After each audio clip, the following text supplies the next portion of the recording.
Всем здравствуйте, меня зовут Рахат, я основатель, руководитель школы Jade Gift. Сегодня мы подготовили для вас приятный бонус. У нас в гостях специальные журналисты, которые приехали к нам из Дании. Это Мари, это Джейкоб. Hello everyone, my name is Rahat. I'm the owner of the Jade Gift school. So today we have our special guests from Denmark, Marie and Jacob. Okay. So just let us first get acquainted. Can you just introduce yourself, guys? We'll start first. Yeah. You can. We are, like you said, Jacob and Marie, and we come from Denmark. And we are here with the organization that is called Danida. And Danida works to inform about developing countries. And Danida also has a lot of developing projects going on in the world. So we came to Kyrgyzstan to draw a picture of the modern women living in this developing country. Yeah.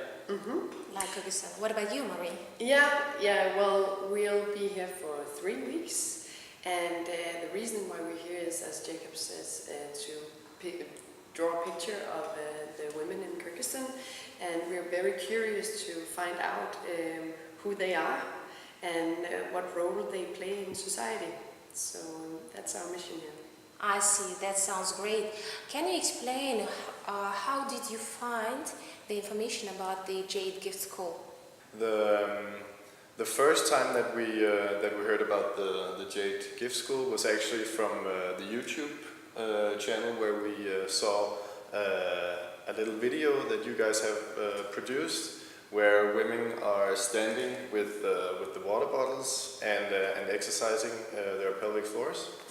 And we became really interested in what that was, because it was something we had never seen before in Denmark. So we wanted to research a little bit more on that. Yeah. And then we got in contact with you. Thanks. So thanks. So can I ask the next question is, why did you choose the Kyrgyz Republic? Because as I know, the Danida Foundation is working with the whole developing countries as well. So you picked up Kyrgyzstan. Well, actually, we saw a list of all the developing countries in the world, and when we saw Kyrgyzstan, we both knew that that was the country we actually knew the least about. And that was the main motivation to actually find out more about Kyrgyzstan.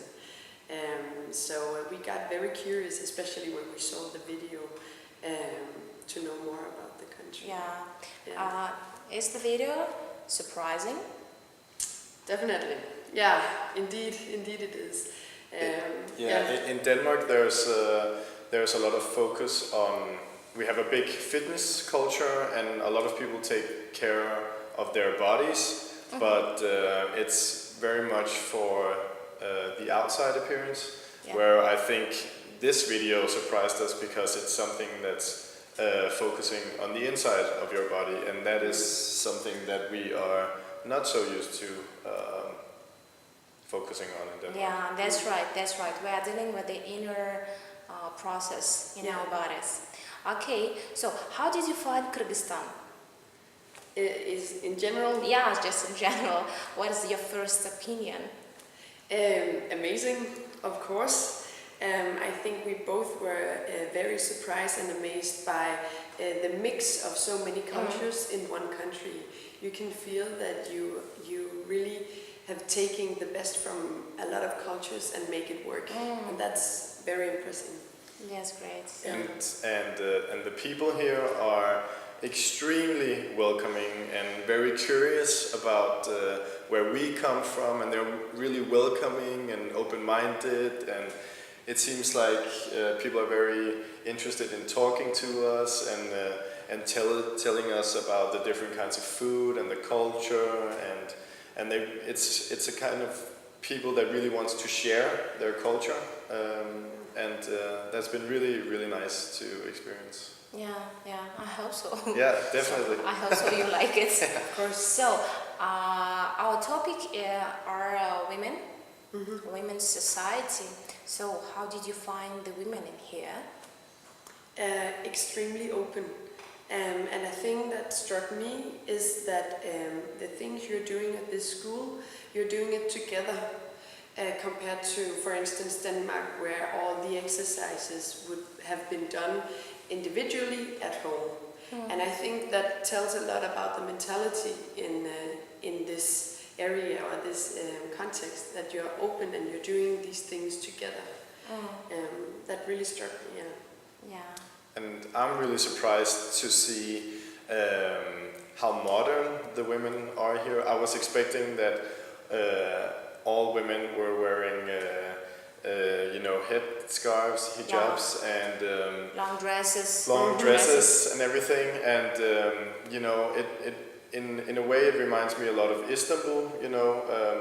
The first time I got there, I realized, wow, this is really modern as well. So. It's just really, it's surprising to see how many different types of women there are here, and how in many ways much more modern than us in Denmark, Okay.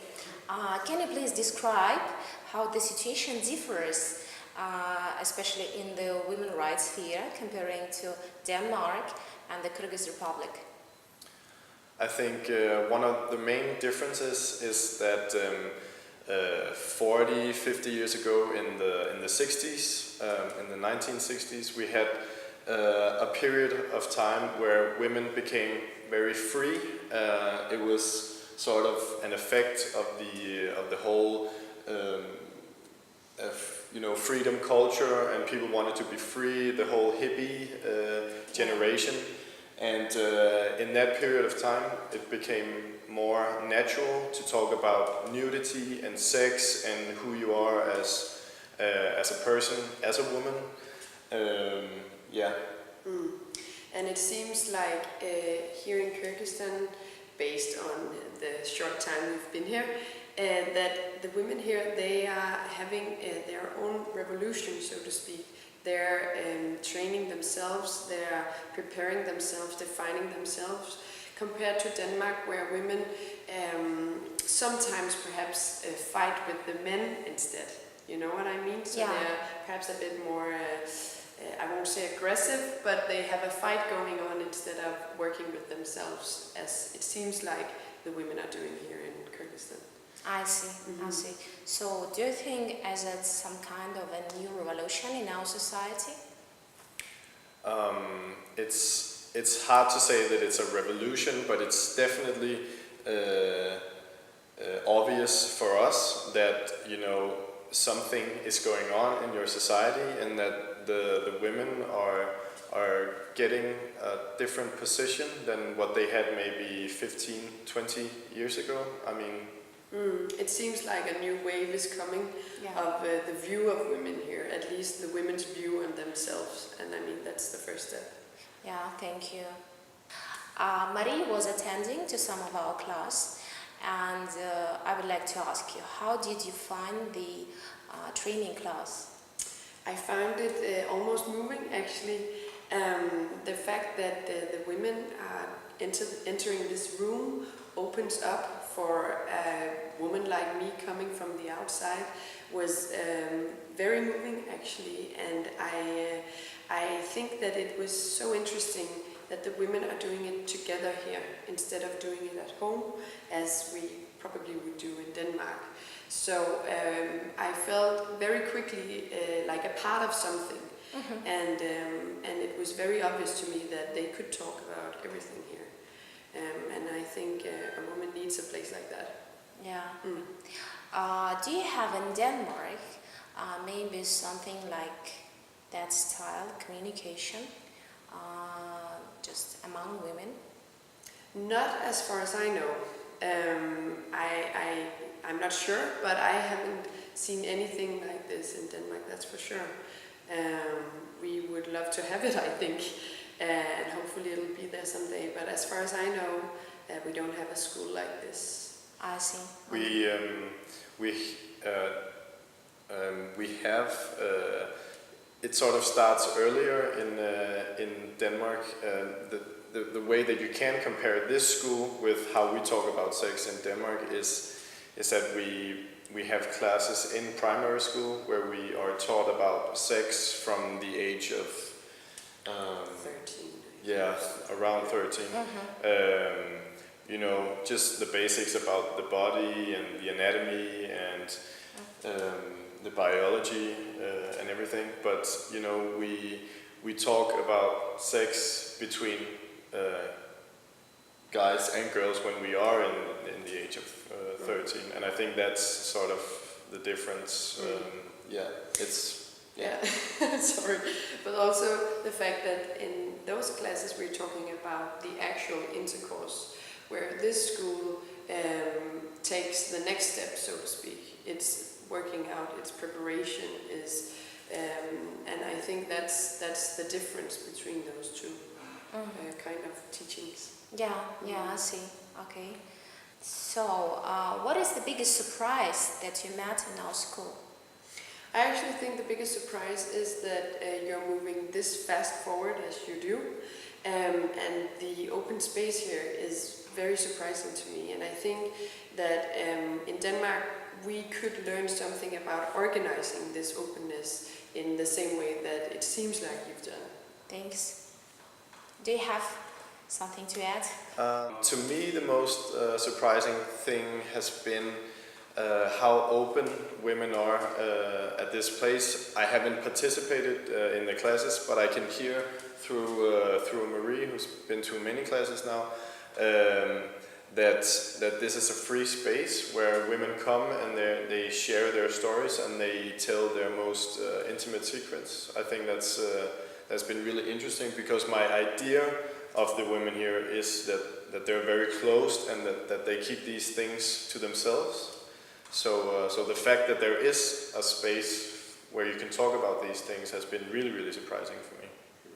As we know, Denmark is a developed country, and the sexual education had been started there since the last 20-30 years. So can you just recommend something to our women, especially in that kind of development and sexual sphere and their rights? Yeah, I think the most important thing is that the women should do it for their own sake. In my opinion, there's nothing more important than feeling good about yourself, and then you can try to help others, or you can do stuff for other people. But rule number one is to fight for your own needs. Yeah. So I think that's the most important piece of advice, actually. Yeah, really, really, really interesting, and I'm so thank you for that advice. Yes, because it's true. Mm-hmm. Yeah, I think so too. Thank you. Thank you. What about you? Would you like to add something? Yeah, I mean, I think it's, in my opinion, it's important that talking about sex and how you feel about yourself and your body and everything doesn't become something that goes on in a small room like this, but slowly develops into something that you speak more openly about it. So, for an example, I think it would be good if the women here started confronting the men a little bit more in the society, and speaking openly towards them, and maybe also telling the guys why they're actually doing this, because it's very important that this doesn't become a closed environment where only women speak to each other, but that it does sort of spreads to the rest of the society, because if it doesn't, then it's always going to be, you know, women and men, and it's important that we speak together. Yeah, I hope that will that will happen one day. Yeah. Thank you guys for Thank your you. time. Thank you. Thanks.